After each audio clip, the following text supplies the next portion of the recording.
welcome to a very special edition of the Lockdown Sessions, Wrestling Travels Lockdown Sessions, brought to you each and every time by our good friends down in London, I believe, in the UK, Wrestle Merch Central.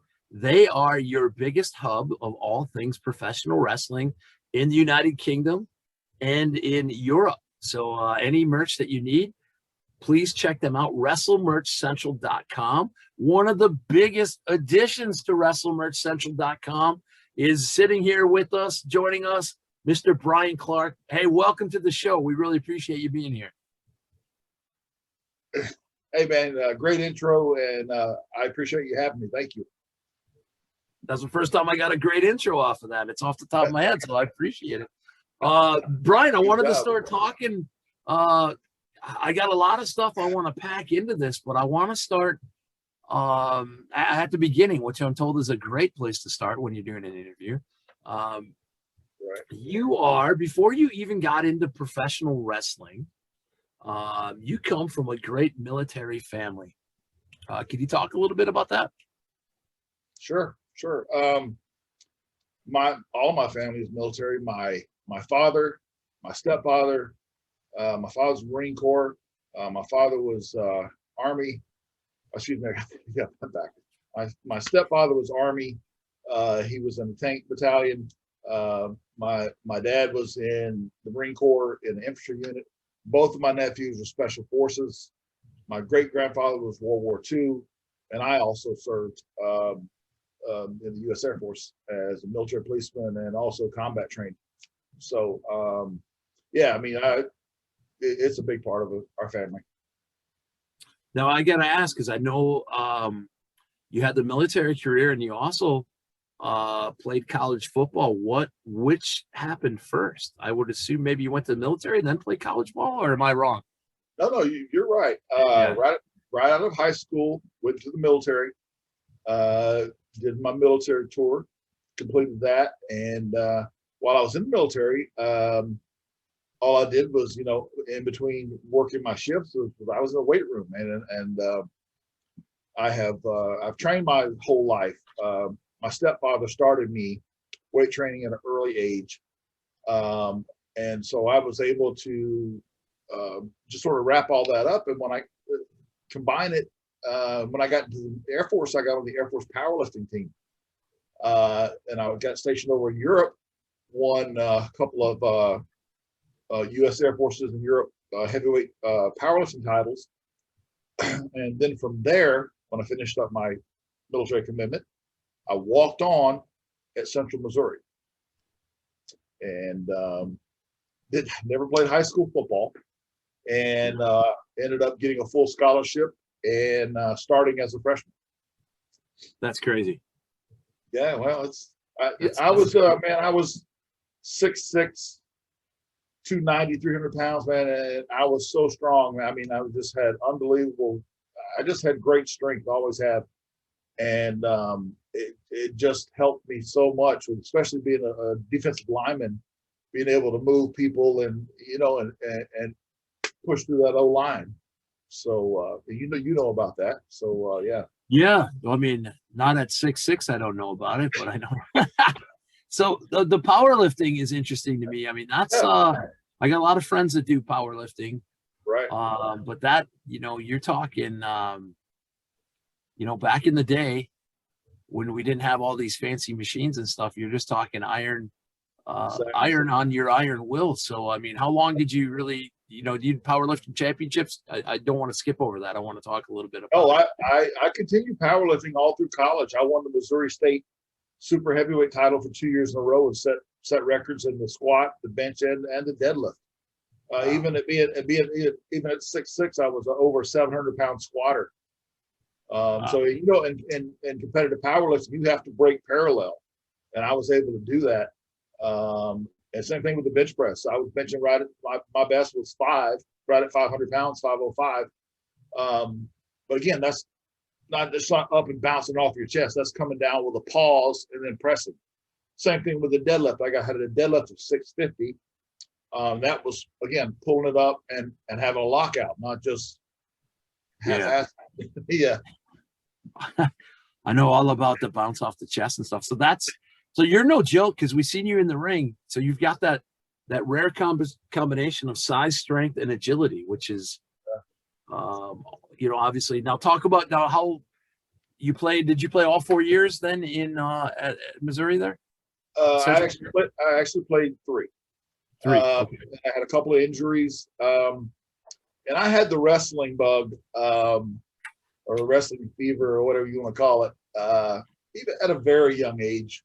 I knew it was something I always wanted to do. I always wanted to try it. It really, when I got back to the States, I mean, everything was red hot wrestling wise, and that's all I could think about. I was, even when I got out and got into college and playing college football, I was still so focused on wrestling. I was just like, man, that's all I want to do. And so after that third year, I had already got my feet wet a little bit. I got introduced to the famous Ox Baker. And so once I met him, man, I knew, I was like, this is, hopefully he basically got me introduced to the business, not trained or anything, but just really just got my feet wet just a little bit. So how did that meeting, how did that happen? Well, at Central Missouri State, I had a friend of mine that lived there in that town, and he told me that he knew Ox, and I thought it was just joking or something. He said, no, he lives about 30 miles away in this other town. And he set it up and said, I want to, so I can meet him. And I'm just like, oh man, this is great, So as soon as I walked into Ox's living room, he was like, oh, good God, big man, you're sick. He just went nuts with that voice. And he just booed me. I can't do it justice. But he was like, oh man, you're gonna be unbelievable, And I was just, I was hooked, man. I was already hooked. And then meeting him, I was really hooked. So yeah. So if I back up a little bit, you talk about having the wrestling bug when you're growing up. Who were you watching? Who was when you turned the TV on, who were you looking at going, I want to do this?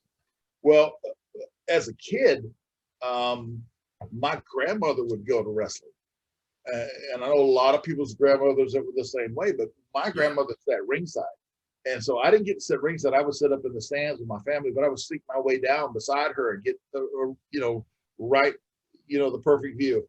But I got to see, as a kid, I was maybe 8, 9 years old, but I got to see Andre the Giant. I got to see Dusty Rhodes, Buddy Colt. Man, the list just goes on and on. From Florida Championship Wrestling, that's where I'm from, if I didn't tell you that. Okay. And so I would see Florida Championship, and that would, those were the big stars in my area. But Andre was a specialty. Rarely he came into town. I don't know if he ever came back again, but that was one time that I did actually get to see him as a kid. That's awesome. Yeah, I remember my family, my grandfather watched it, and at 12 years old, I mean, I didn't have a whole lot of money, but I bought my grandfather tickets to go see it live. And I was like, we'll watch the AWA up here in Wisconsin. I was super, super proud to bring him with. And I think Grandpa enjoyed it a lot better on TV than he did in person, but it was certainly a fun time.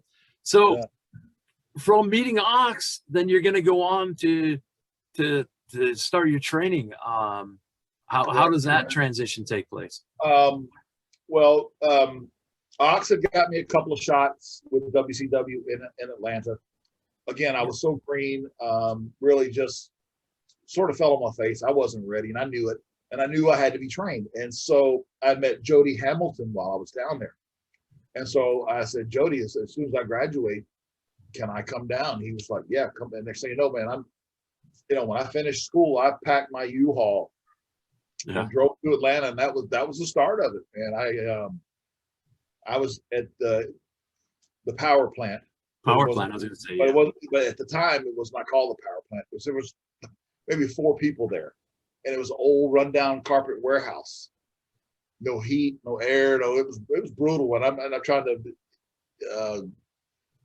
I don't know, glamorize it or whatever, but I got suplexed out of my booth for a long time before I got to learn more and more about the business and get smart to the business. You know what I mean?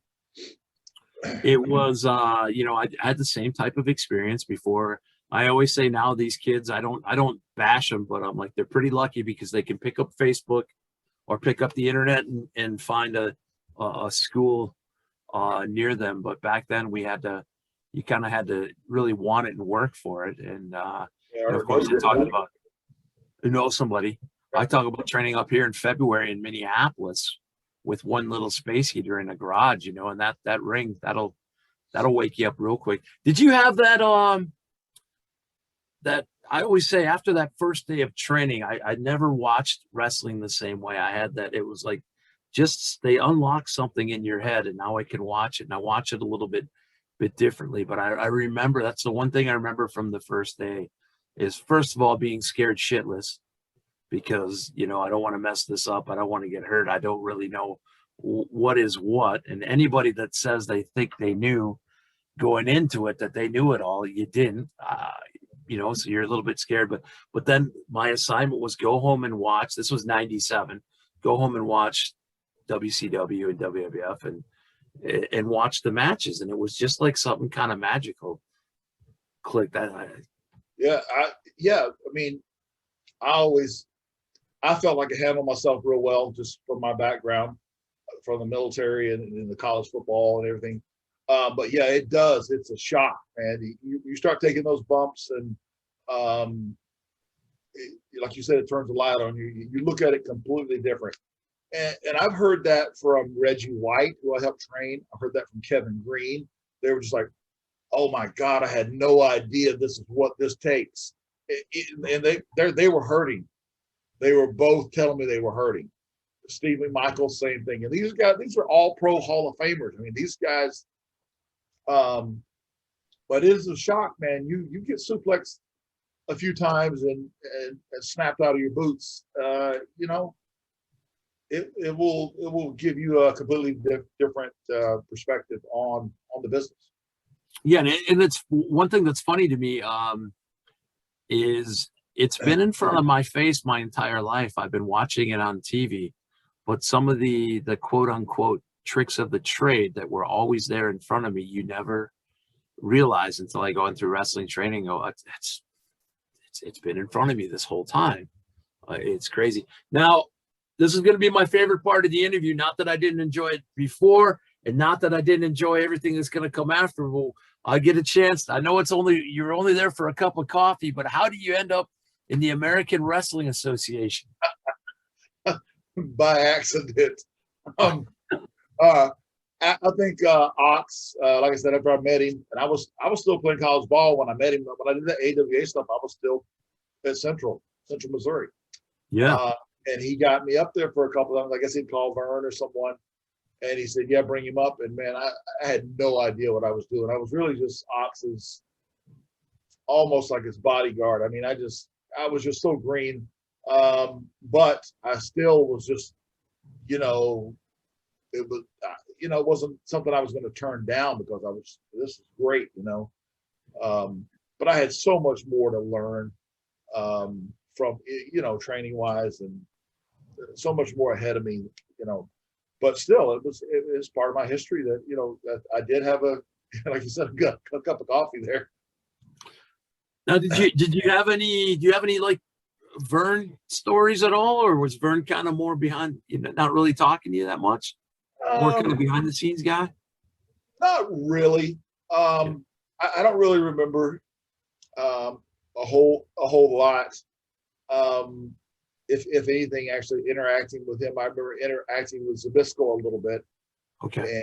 And he was just telling me, he was like, you got to get yourself trained and get ready. This is not the place. And he was totally right. That little bit of what he said to me, and then to see him a few years later, and to see him calling my matches when I was Wrath, and how he put me over so big about how athletic and vicious I was, and everything. And so I know that I'd made an impression on Zbyszko, and I loved his commentary and just every night. And I was on a winning streak there for a long time. But going back with Zbyszko being there and him just give me just that little seed of saying, hey, this is what you need to do. I appreciated every bit of everything he did for me. Right, because you pretty much you're there at the end. They're ready to kind of fold when you're there. Yeah, I'm trying to think of a great Gagne question for you because he's one of my all-time favorites, but I'm sure he's kind of taken a step back at that time. I think so. Again, like I said, I don't recall at all, other than maybe meeting him. I'm maybe shaking his hand, something like that. But nothing, no conversation that I could recall. But I do know that there's a clip on YouTube that I can find right now, and a gentleman I interviewed maybe 2 months ago, Del Wilkes. So if you jump on YouTube, you were known as the Night Stalker. So fans these days might not realize that when they see the Trooper Del Wilkes and the Night Stalker Bryan Clark, that's you got Adam Bomb and the Patriot right there. Because at that time in the AWA, you also had Kokina Maximus, who ends up being Yokozuna. You know that there's still a lot of people will really just kind of crap on the AWA. It went out of business, but they were still had some pretty big names and some pretty decent talent all the way up till the end. Yoko, a world champion. I worked him numerous times. Really good match with him on Monday Night Raw. I worked Dell a few independents in Florida. After that, we never really crossed paths too much, but we interact on social media. Great guy. Yeah. Hell of a worker, hell of a run against Brett in WWE. Now, who comes up at that time? The Night Stalker. Who came up with that name and gimmick? Me. Bingo. Which leads me to my question I asked you off the air. We get enough people watching this interview and going back and looking at classic Night Stalker stuff. You got to get another t-shirt. Don't look too much of it. If you want to look at the Smoky Mountain Night Stalker, he's much improved. Okay. Prior to that, he's pretty rough to watch. But the Smoky Mountain Kevin Sullivan Night Stalker, that's the one you want to see. That's the one. Okay. Yeah, you got some pretty cool looking face paint there in the AWA, and the next match. It was pretty rough. That was in college, man. It was pretty rough. It looked all right. I liked it. I kind of had this. You know who you looked like to me?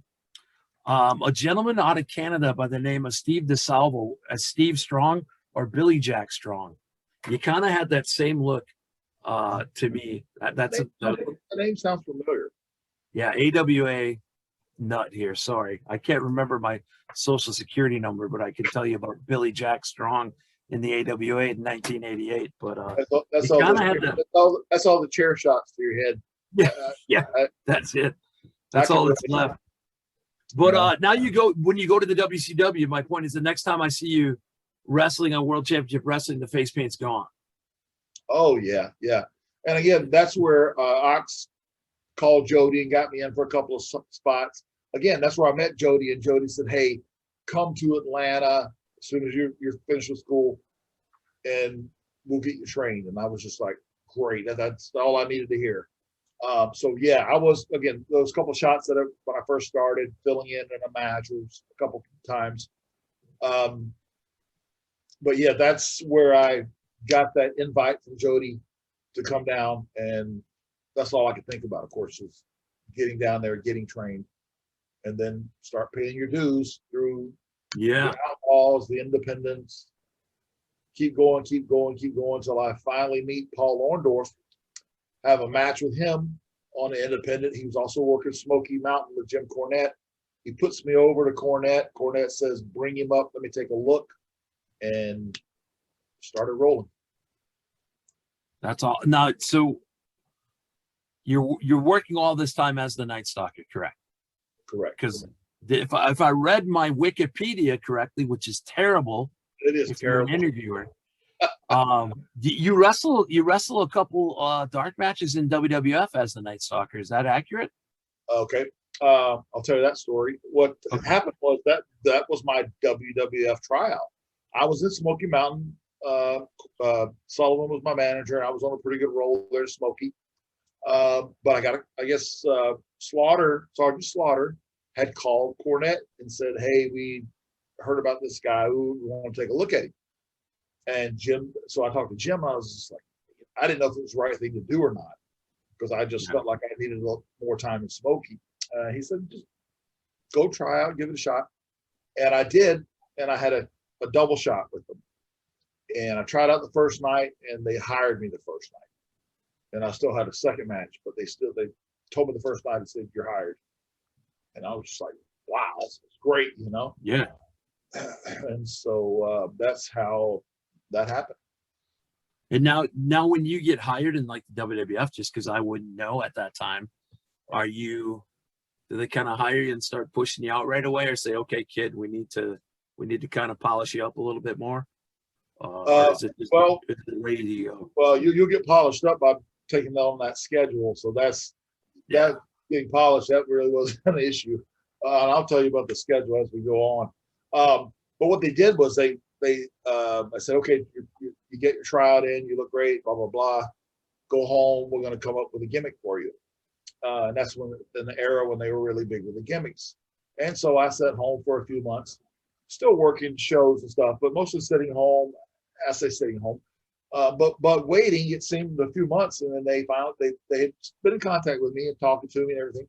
Sent me the contract, signed the contract and everything, and then they started pitching me ideas, and they pitched me 2 ideas. And I'll tell you both of them. Okay, sorry, I didn't want to interrupt. Yeah. No, not at all. I just when I say the second one, people are just like, "Oh, come on." I'm just like, look up the trademark dates, and then that's all I got to say, and that'll shut them up because I'm tired of answering the question. But not from you, but just from in general. I got you. People that think they think I'm just pulling this out of thin air. Again, that's at the time you got to remember they were trademarking everything they could think of. So the 2 choices were Atom Bomb and the Ringmaster. Those were the 2. Okay. And of the 2, I chose Atom Bomb because I felt like I could do a lot more with it than the Ringmaster. So that's how that went. So they get you the Atom, because that's and I can imagine. I won't even touch on that because I have read recently about the talking about the Ringmaster gimmick. But you get the Atom Bomb. Now, I'm not going to ask you the normal questions that everybody's going to go, "Hey, when you wrestled this match in 1995, what were you thinking?" My head goes to, could you see out of those contacts? Yes. Though that was my idea. I mentioned it to Vince. Actually, they flew me in New York and went downtown Manhattan to a special doctor, and he actually made them for my prescription, which I was amazed they could do at the time. But they were my prescription because I wore contacts. And they made them with my prescription, and then all the red and yellow and stuff and the glowing stuff outside. So that was my idea, along with the red tongue and all that stuff. So it was their gimmick, but you gotta whatever they come up with, you gotta own it. And I was fully invested as far as adding as much stuff as I could. The original creator of Atom Bomb was Tom Fleming. That name may not mean anything until you research and see all the stuff he did. He did a lot of stuff for Undertaker. He developed Razor Ramon. He did all the pay-per-view posters and all the drawings, the artwork. Now works for Marvel Comics, so he's big time. But he's also working on a new Atom Bomb merchandise, T-shirt, poster, the works for me. So we have reconnected. So he was the original creator of it, and so we are working together right now. Now we're going to talk about it later. We're going to talk about Pro Wrestling Tees. We're obviously going to talk about Wrestle Merch Central and stuff you have going on now. But at that time, WWE was always, WWF doing their merch and stuff like that. Did you get a lot of input on? It sounds like you had a lot of input in the character and developing it. Did you get a lot of input on the merchandise? You'll like this one too now. Okay, so I felt at the time they weren't doing a whole lot with my merch, and I didn't like that. So once again, I take it upon myself to get my creative self going, and I was in Atlanta. I found a graphic art studio, put together the bomb squad, the foam bombs that I threw out in the crowd, the bomb squad T-shirts, all that stuff, and I had it in like a catalog. Knocking on Vince's door, I had a meeting. He sees it. And he's like, "Oh my God, these are great! You know, get this down to marketing right away." You know, he sold it big, man. He popped, and so he was all in once he got to see my ideas that I had, because no one had ever done it before. I'm sure that probably 20 people have done it since then, but I was the first one to do it and take that initiative to say, "Man, your creative sucks." As far as, I didn't say that, but I'm just like, your merchandise is horrible, man. I got some ideas, and of course, he loved them. So I got that. Now, I saw you post on social media some of the bombs. Yeah. And I do believe somebody said, somebody commented on that, like that would be a good idea to bring back. And it sounded like that might be something that's already in play. That also the goggles. If you look up top behind you, you might be able to see a pair there. Yeah, I'm working on both of those items. So yeah, that would be fantastic. Yeah. And the wrestling buddies, right?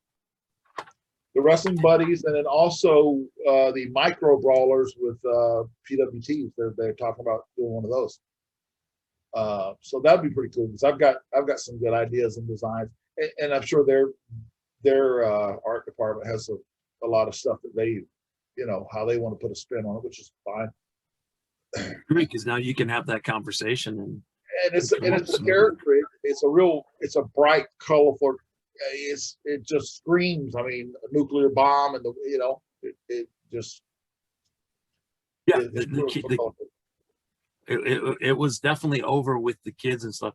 Now, I'm reaching back. This was not off of Wikipedia, but was there, in that mid-90s kind of WWF run, was there talk of you winning the Intercontinental belt, or am I just making that up in my head? That's 100% shoot. Okay. That was King of the Ring tournament. I think it was 95. It was the very first In Your House pay-per-view. I worked Mabel, and they asked me to put him over. No problem. I would have done it. I did it. Would have done it anyway. It's business, and you know as well as I do that's just part of your job. But they pulled me aside, Pat Patterson, Briscoe, and a few of the other agents, and right in front of a few other guys with Mabel and Mo and a few other different guys, says, "Well, this is the direction we're going with Mabel, but when you put him over, we'll put an icy strap on you, and we're running with you this way." And I was like, "Hey, that's great, you know." But it didn't happen. And it's their company; they have creative control. But I was just like, you didn't have to tell me that. Just don't tell me if you don't think I'm going to put this guy over. No big deal.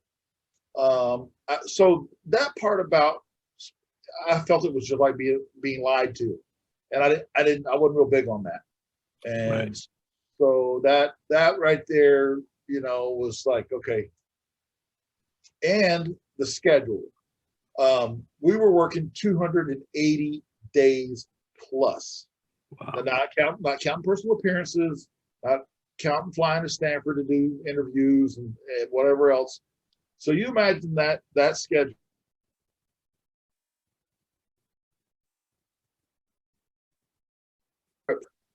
You wonder how I did that, but I would go on a 10 or 12 day loop, 1 or 2 days at home, do another loop in the States, back again. Boom, boom. It was a grind. It was a meat grinder is what I called it. And I survived it somehow. A lot of guys did not. Right. But it was brutal. Now, is that something, a lot of people that are in the business will talk about, having a title belt or a strap or something that's just part of, that's a prop or part of the Yeah. business. But that does a lot for your legacy if they do give you that Intercontinental, the IC strap. That does a lot for you today, probably a lot more for you today than it does back then. But is that something that are you able to kind of vent your frustrations with management, or you just say, F it, it is what it is? Because you got to be a little hot about it, I imagine. Well, the thing that I got hot about was the fact that, okay, you told me that whatever didn't happen. Yeah. Okay, that's, again, it's your business, however your company. But the fact that I was on the road that much, and I'm thinking, I'm in the WWF. This is the big time, man. I should be making some big money. I wasn't. I'd get home and see my paychecks and be like, are you kidding me? I just couldn't believe it. And, I had the action figures, the video games, so much stuff, and it just wasn't adding up. And this was all during the time of Vince's steroid trial. It just seemed like the company was working any and everywhere constantly to pay for that whole legal issue. So I don't know all the details. I just know, me personally, for the schedule and the situations that happened, it just wasn't adding up. So I finally said, enough is enough. Yeah, and it's just hitting me now that you're on the Super Nintendo game and stuff. I enjoy all the older games, and I'm like, oh yeah, now. I don't even know what I'm on, honestly. I don't know, but I'll take your word for it. Well, yeah, some video game guy is gonna look it up and be like, no, he's on the Sega Genesis. But so that frustration leads to you jumping over to World Championship Wrestling. Basically jumping across the street because I lived in Atlanta, already knew Eric. Yeah. And Eric told me, hey, we got a place for you. And so I was like, you just tell me when. And so when I left Vince, I brought into Eric. Eric and I had a meeting, signed me to a 3-year deal right away. Which I should have asked in the AWA when you're there for a cup of coffee. Do you run into Eric there? Yeah, a little bit. But not a whole lot of conversation. Eric was doing the announcing and stuff, and I remember him interviewing us a few times, but nothing major. But Eric had slowly built a name for himself while I was in Atlanta, so I knew, and we'd met a few times, and that's sort of basically when he told me, he said, when you're done there, I got a place for you, and I was like, great, And does that jump right in with was it Dungeon of Doom then? No, that was prior to me getting there. What they did was Eric wanted to do a thing like a Mortal Kombat. Oh yeah, that's where I'm at. Wrath and Glacier. Yeah, right. Yeah. So they did a thing where they brought in Ernest Miller, who was a multi-time world karate champion. Ray Lloyd, which is Glacier, he's also a karate expert. Chris Canyon, who was a bumping machine, and then myself. Yeah.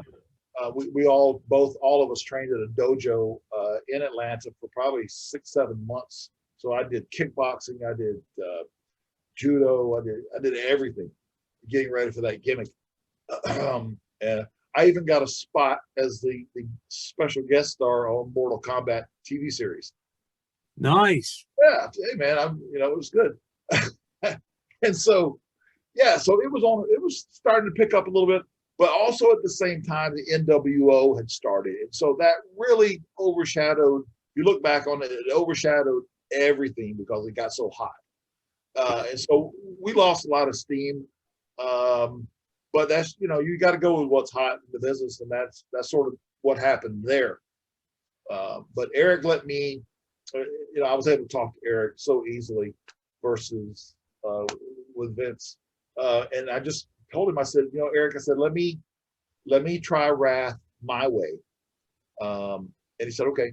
And so he gave me, I don't know, 2-3 months to get it ready. And then I did it, coming up with that meltdown finisher, which I invented. I was the first one to ever do the full meltdown. A lot of guys did the pump handle, but I did it up over the shoulders and then all into one move. I did that. I went back to the singlet like Atom Bomb. So I sort of merged those two a little bit. If you look at them, my finish was called the Meltdown. You know, so I sort of tied those things together, and I did it on purpose. I was gonna say tied it back to Atom Bomb. Yeah. Right. And then Wrath got over right away and went on an undefeated streak for, I don't know, 6, 7, 8 months. I'm not sure how long it was. So yeah, it worked, man. It got pops every night.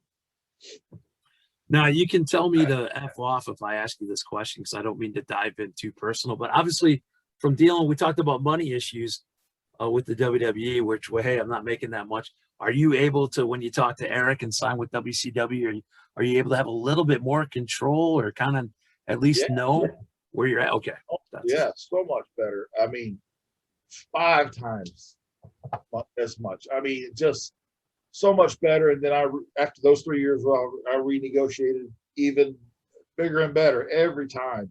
And he had huge plans for me until, of course, the Time Warner whole thing in the sellout. But yeah, like I said, Eric was great to me. We got along great, had a good relationship. I could talk to him, ask him questions about which way we're headed, what are we doing with this, you know, those kind of things. And that means a lot, especially for the guy that's out on the road working, you know, working hard for you. Because you got to remember too, everybody that's watching this, when we're talking mid 90s, I can't imagine too many people have cellular phones yet, that you're still, you know, hitting the payphone. You know, maybe later on you are. Yeah, well, I think they did have the cell phones or the flip phones, you know, back then. But everything wasn't connected and hooked up like it is now. But yeah, it was a good time, man, because it was so red hot, man. Monday Night Nitro just was. I mean, we steamrolled Vince for so long, man. I mean, it took him a long time to recover. It took him until they come up to the Attitude Era, I guess, till they actually sort of got close to taking back over. Yeah, it was awesome. I mean, as a wrestling fan, that was right about the time I was starting wrestling school, so it was just awesome to kind of watch back and forth. So you start tagging then. One of the next things, because I'm trying to be really respectful of your time.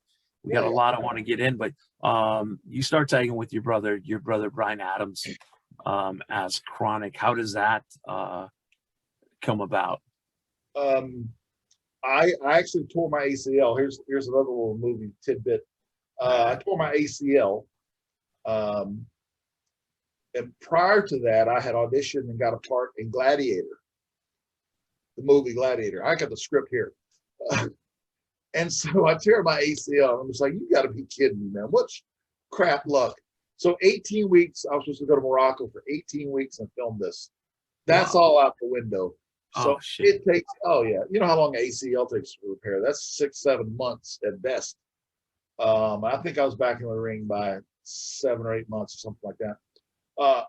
But prior to coming back, I was going to come back as Wrath. And then Bryan called me and sort of talked about, hey, what about, you know, because he was out for some other reason. They've been using him exclusively in Japan, you know, with that working relationship. But he said he mentioned to us to tag. And I was like, well, no, I think I'm just going to do the Wrath thing. And then he called me back a week later, and he was like, hey, man, you really need to think about this. You know, and Bryan is very persuasive and a great human being. And I love being around him. And so I said, yeah, okay, let's do it. And then the fans came up with the name. They did some kind of little poll or something, and they came up with the name. And they did it with chronic because of the dual meaning, you know, chronic pain, chronic beatings, or chronic the other. And so, but we spelled it Kronik, spin the K on the back. And we tagged, man. And I don't know if it was the timing of it or what, we were just two big monsters coming out, you know, and we were like just steamrolling, man. We got over almost instantly. It was just like it just seemed like the WCW crowd was waiting for something like a tag team like that, because they hadn't seen anything like it probably since the Road Warriors. Right. And so, Yeah, man, we got in all of our big power moves, and then plus I would fly because I was a high flyer. And that's another thing I've always prided myself on, was being able, not just a foot soldier and being able, oh, you had two moves, big deal. I would go up to the top and not think about it. So yeah, I mean, but Chronic got over super fast.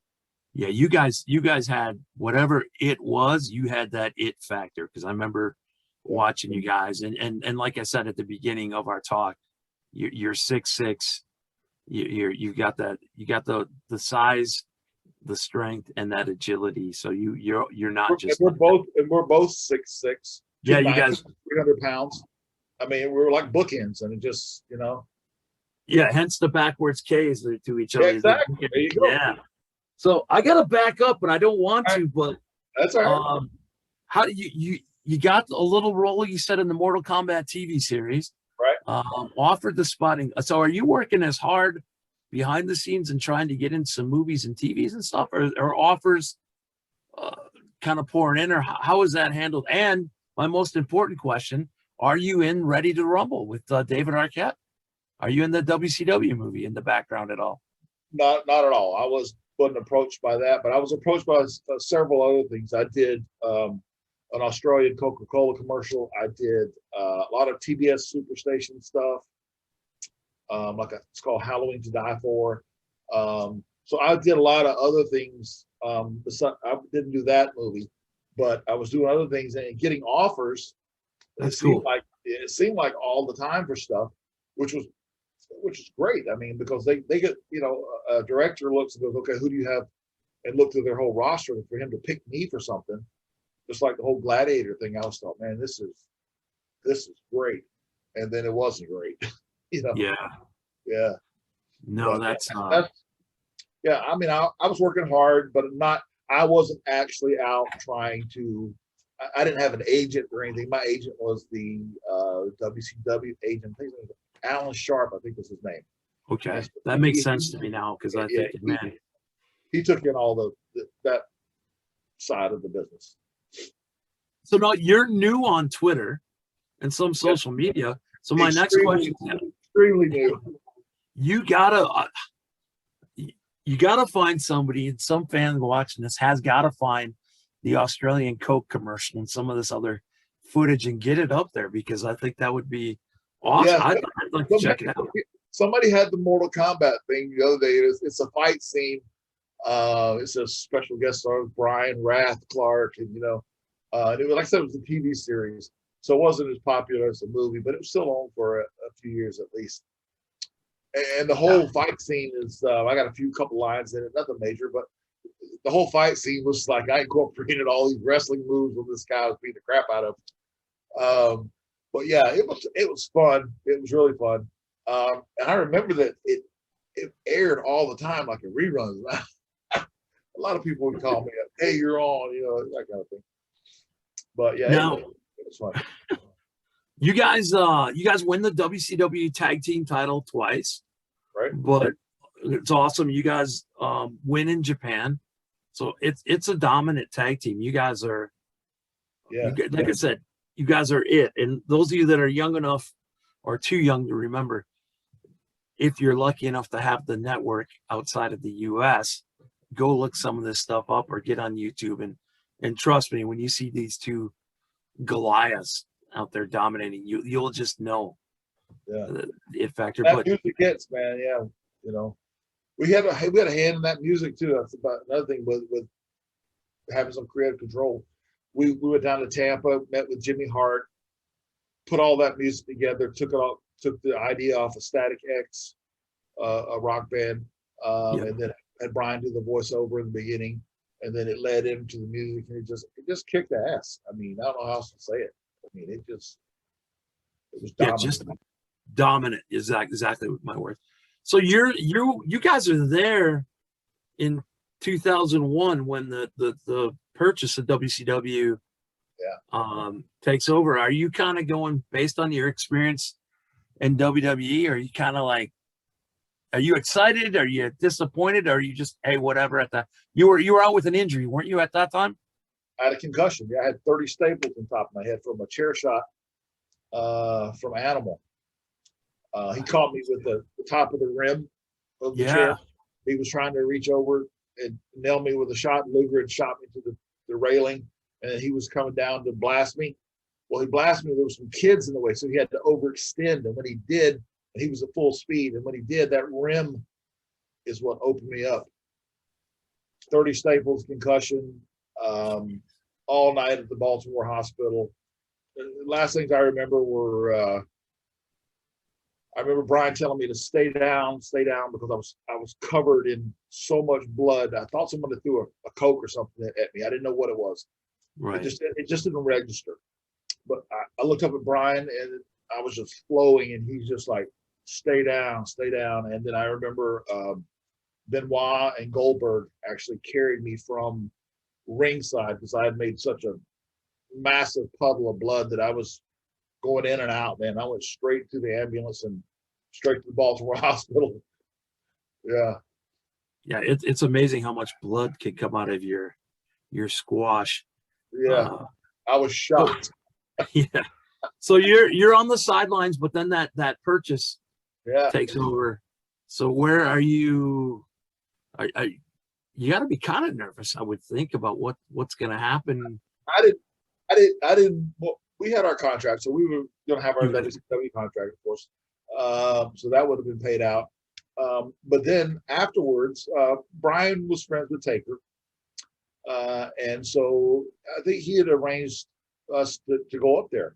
And you know, we were pretty banged up, and I know I was. I had some neck issues. I've had 13 surgeries total, and so it was a long history of them. But you know, Bryan really wanted to go, and I was thinking, man, I told him, I'd much rather us try to go to Japan. You know, they really think we do much better over there. But because of his, he thought we would do okay up there, and he had left Vince also. You know, after the whole the Montreal screw job, he left Vince also with Brett. So Brett and Bryan left Vince, and so there had to be some uneasy feeling there, and I know there's some uneasy feeling with me leaving. So I didn't think it was a good fit, but we did it under the idea of maybe you know, what their plan was, which was have us work with Taker and Kane, but a lot of underlying stuff there. The fact that they brought us in and they wanted to hot shot it and rush it. We had been out for a year, even though we were spending time and still staying somewhat ring shape, not the same as you would get being on the road, working out still. But that was one of the things that I suggested, is that, you know, why are you rushing this if you really want to? You're putting us two against Kane and Taker. You know, you got us choke slamming them, Kane and Taker, through tables leading up to this. Put us on the road for a week or two. Let us get that chemistry, and it doesn't have to be with them. It could be with anybody. I didn't care. Yeah. And they didn't want to do that. Like, no, we're going to just do this. Next thing you know, you'll be in the pay-per-view. Well, it didn't work. Taker was hurt. Kane had a staph infection in his arm. I had my neck issues. I don't know what. I think Bryan may have had a back issue. Everybody has a back issue in wrestling, but we all had. It just was not coming together, and of course, it did not. It didn't turn out well. Right. Now you talk about you know, Russian. One of the things, and I don't want to get too hung up on today's wrestling, but one of the things that they're talking about is, as they have, well, this weekend at WrestleMania, we're going to have some fans, and AEW has a little bit of fans, but there's talk of we're no longer going to do house shows in the WWE, and that's something that, you know, as much as it sucks to be on the road 280 times out of year, but that's where you guys can try some things out in front of a non. What are your thoughts on that? I mean, I guess wrestling's really changed from when we were doing it to now. Correct. Absolutely. Yeah, I mean, 280 plus days is definitely not the answer. My body can tell that, and everybody else, and those who have passed, and on and on. But there is a certain number that you need that experience, whether it's going over to Europe, Australia, wherever you're going to work those shows. and get that experience. Just doing it once a week, that, to me, I don't think you can. I just learned so much during that meat grinder. But there was other ways to take care of us that we just were not, it just wasn't happening,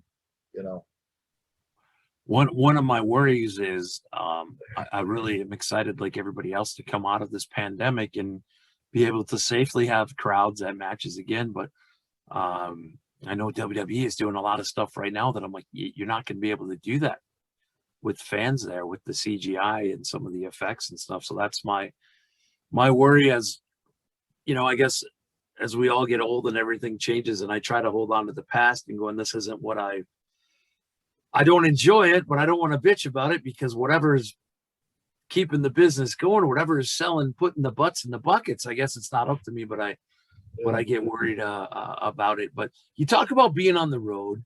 We're out of Manchester in the United Kingdom.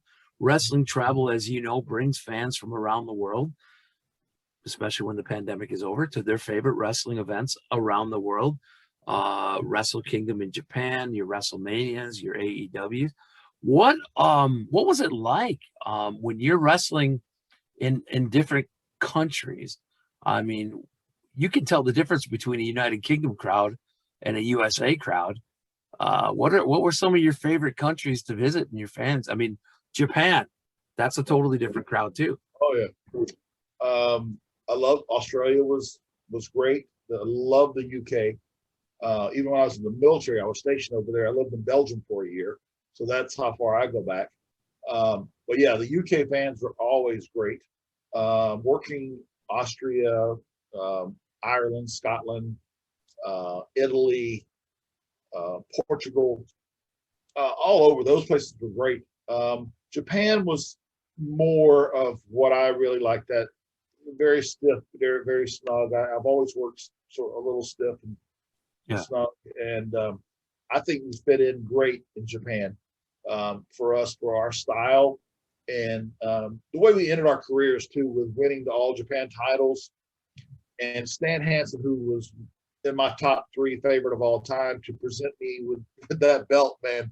Wow. And I got him right here, dude. And just, I mean, that was the top of the mountain, man. I mean, we had 60-something, I don't know how many thousand people was in Osaka when we won them. And it just, that was just amazing. I just was like, wow, this is it, So I really remember that moment.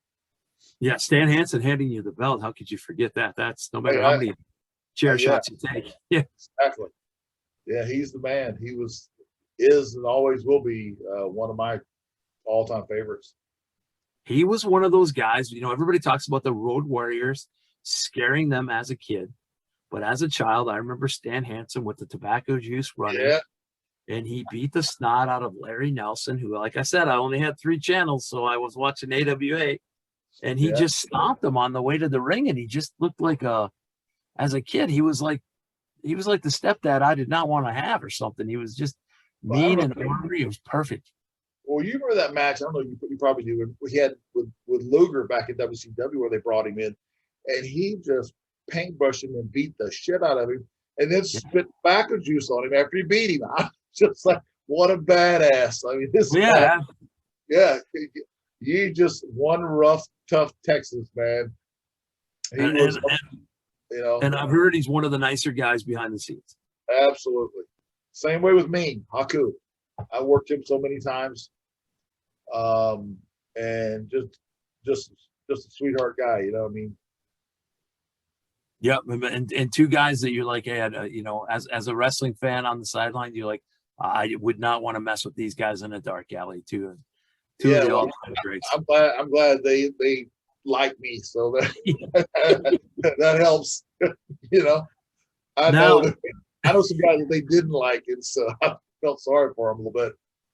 Well, yeah, I imagine. Just kind of step away. What now we're talking about injuries. You got 30 staples in your head. And you mentioned everybody's back is hurt. So I guess what I kind of want to segue in and talk about is obviously with a lot of pain comes the painkillers. And I know we wanted to talk a little bit about that. So a couple of years, so you had I'll let you take it away. I don't want to put words in your mouth, but talk about the addiction. Yeah, I had a legal situation. It's been over 2 years now. The charges have been denied and they're being dropped. They were actually pretty ludicrous. I had a great lawyer who has helped me, Mr. Robert Jarvis, and just some of the charges were just so, say it again, just ludicrous. But again, they're being dropped, and that's just a big cloud has been lifted over, away from me completely. And everything now is just positive, and I got all these great things coming in. But to go through, the bottom line is that after all those surgeries, surgery after surgery after surgery, I had become dependent on the pain pills, on the opiates. And I knew that I was taking them all the time, around the clock. And the doctors kept prescribing them to me because I had so many surgeries. I thought I needed them. Right. And so it got to be, and I just, and like my wife is a director of nursing. And, I'd wanted to quit, and she knew I wanted to quit taking them. And then when that happened, I just said, you know what? I said, that's it. I said, I got some negative publicity out of it that I didn't like. And I quit cold turkey. And I mean the next day. And I don't advise that. I'm not a doctor. I'm not telling you to do it, but I did it. And it was hard. It was hell. I was so sick. I tell people about it, and I talk about it because I know there are people that are going through it and have went through it. But man, I was so sick for the first 2-3 weeks. I don't even hardly remember getting off the couch.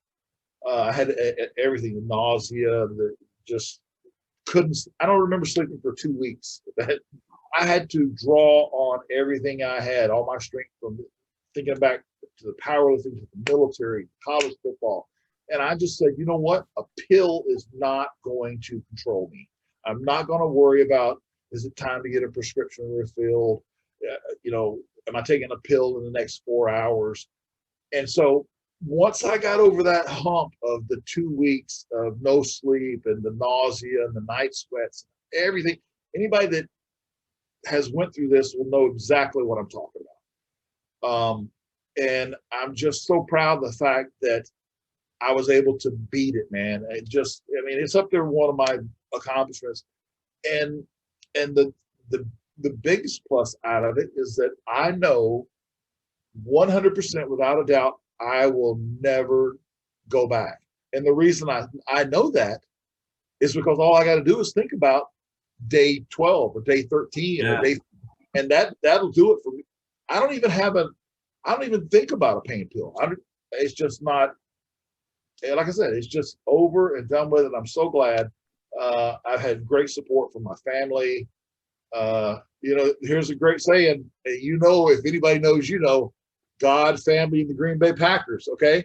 I had God, family, and the weight room, brother, because I have always worked out my whole life, starting at an early age. My stepfather helped me to get me started in my weight training. And it's never left me, even to this day, this morning, before this interview.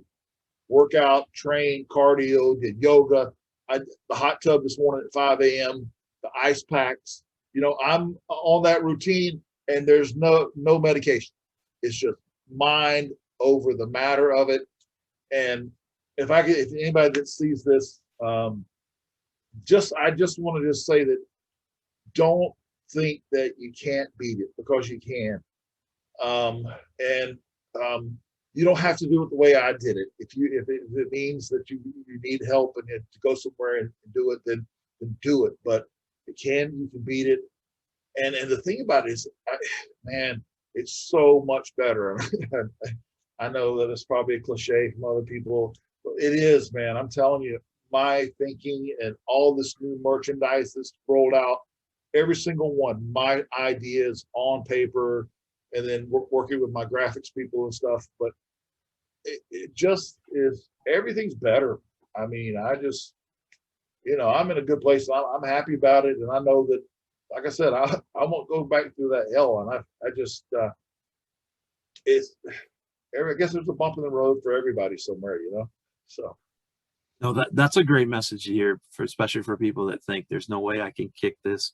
Yeah. I've taken, been prescribed pain pills for various different ailments, and it's very easy for me to see how people can become hooked and reliant upon the pain pills, because it does. For me, it threw me for a loop.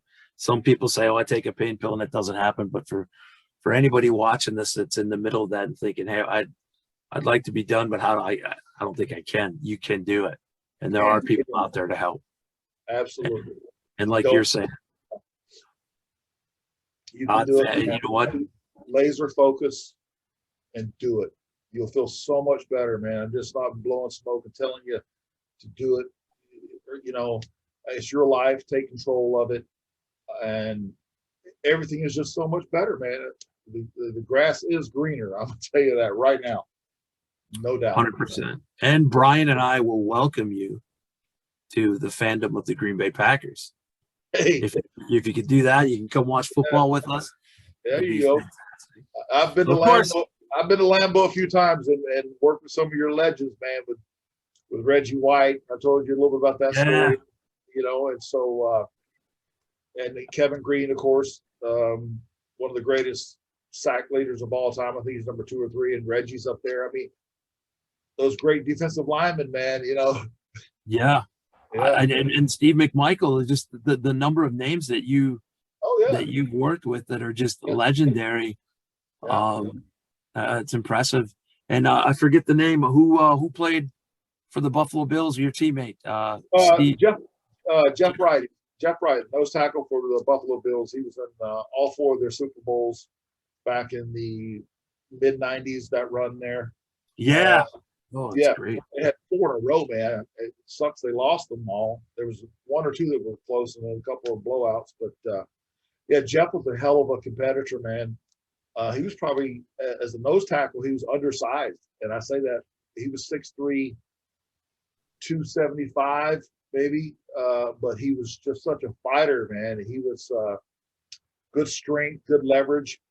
And then our other tackle had a little run with the Canadian Football League, and so all of us did our own thing. But as a unit, man, we were pretty tough.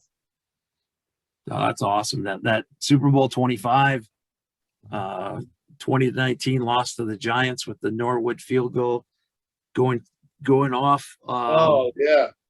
And then you talk about Reggie White getting in, wrestling with WCW. But if you're from outside of the U.S. or you're in the U.S. and you don't have an NFL team yet, but you're a fan of pro wrestling, I'm going to push for the Green Bay Packers because Sylvester Ritter, better known as the Junkyard Dog, played with us for a cup of coffee, and Mr. Lex Luger was there for a training camp as well. So we got. I knew Lex was. I didn't know about JYD. That's surprising. Yeah, it was back, I think, 84 or something like that. Like I said, somebody will pick this up, and I want to say he was one of the guys that made like maybe the preseason like Lex had done, because people don't understand that NFL, that college to the NFL jump. That's a big jump. So I want to be very conscientious of my time. Can I say that word again 3 times in a row? You've got everybody's always looking. They always say to me, "Hey, Justin, when you do these interviews, try to get some dirt." And I say, I never look for dirt. I don't want any negative stories, but I'm always looking for that cool story that maybe nobody's heard or you haven't told in a while. So I'm going to put you on the spot here, Bryan. You got a cool on the road story or from anywhere in your career that we can kind of put out there and say, hey, kind of an untold story? You got anything fun sitting in the old memory bank right now? there's so many. Yeah. You got to think of which ones are PG. Yeah, I'll just throw one or two out there. Traveling with Bryan Adams was, I mean, he was absolutely hilarious. I mean, he's the guy that could have the entire locker room rolling. I mean, that's how good he was. People don't know it. I mean, he could call up and do the Vince imitation perfectly and think you're going. If Vince had called you and said, no, you're not going to Baltimore tonight, you're going somewhere else, you would buy it and say, okay, I gotta go change my flight. I mean, that's how good Bryan was, and he could do impersonations of everybody. And he would make me laugh so much. And I have told this little part about, but I'll tell you some more. But he would have me laughing so much. It's so hard. I couldn't breathe. I was like, dude, shut up. Just pull the car over. Let me get some air because you're killing me. And this would go on for like 300 or 400 miles, you know, whatever the next town was. It was a 250 or whatever it was. But I mean, I was crying. I mean, that's how funny he was. People have no idea. If he could have got his own show, man, it would have blew up. Bryan was a one-upper. Like I'd be on the phone, calling home, telling my wife, yeah, we're in Montana. We did some loops in Montana. And I'd say, oh, you know, I would spot something like a deer or something, you know, and Bryan would be on the phone with his wife, and 2 minutes later, oh, honey, you're not gonna believe this, but a grizzly bear just ran out in front of us. So he won up no matter what it was, even just to rib you, but still, you know. Now here's a story. I just thought about this the other day, and I told my wife about it a few times. This was classic, man. It was funny, but it was also could have got him in some trouble.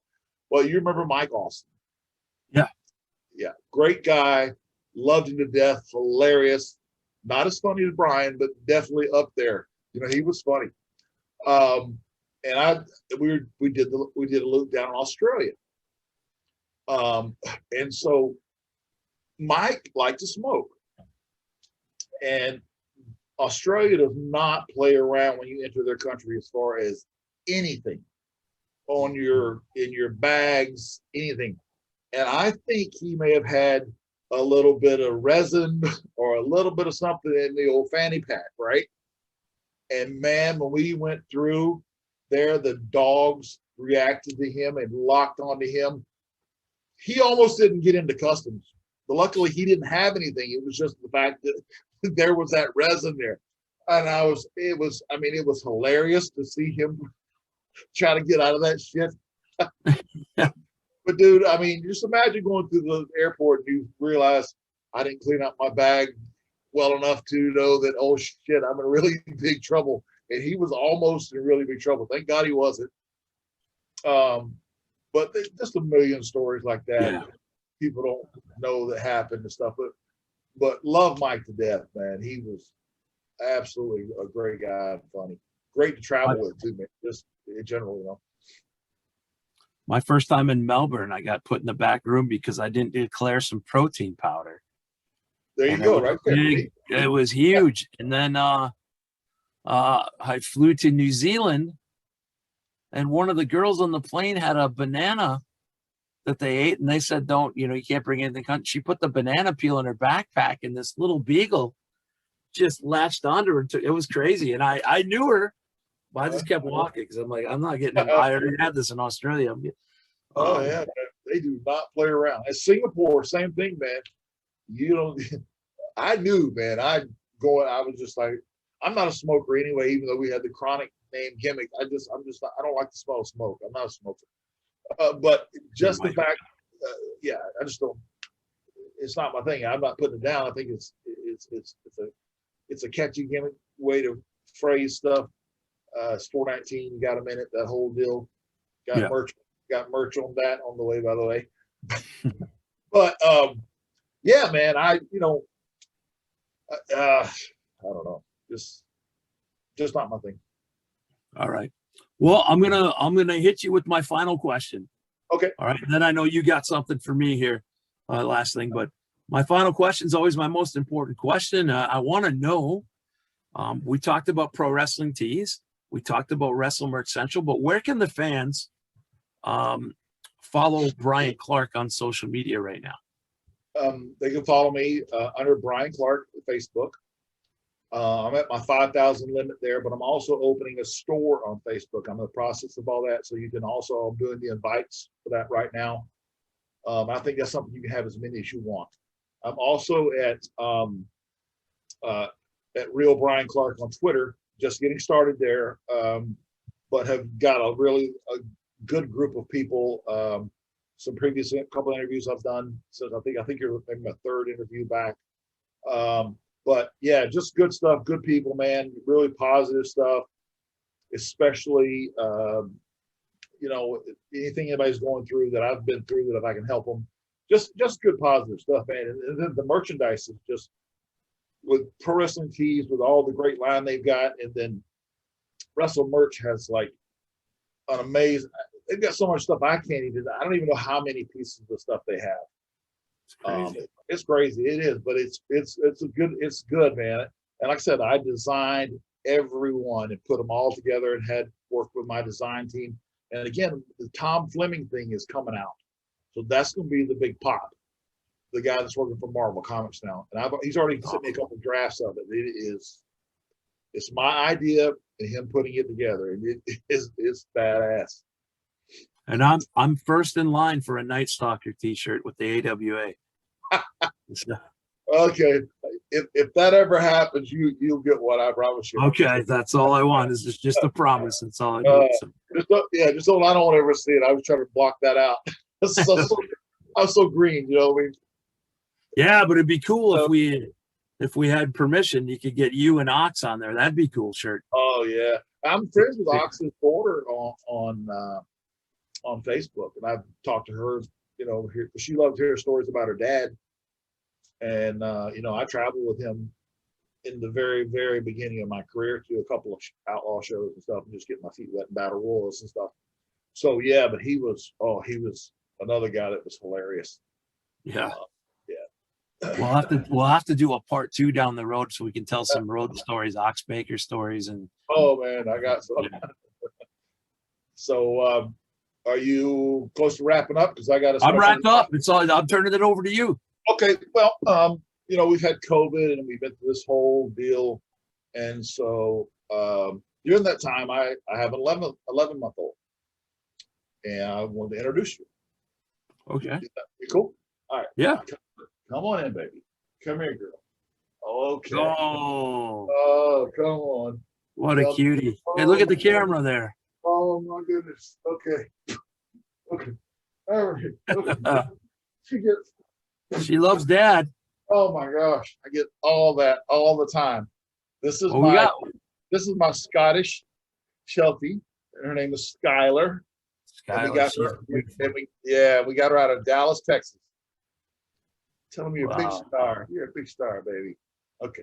Go back to your mama. She's going to have her own Instagram and outdo us all. Yeah, exactly. So, she'll get over and then we'll just be nobody. So. Yeah, absolutely. Her merch will outsell everybody. So, yeah. All righty. Mr. Bryan Clark, I cannot thank you enough for joining us, and we will talk to you soon. You got it, man. I really enjoyed it. Again, thanks for all the plugs and everything you've done, and pitching everything, and I really appreciate it and enjoyed it.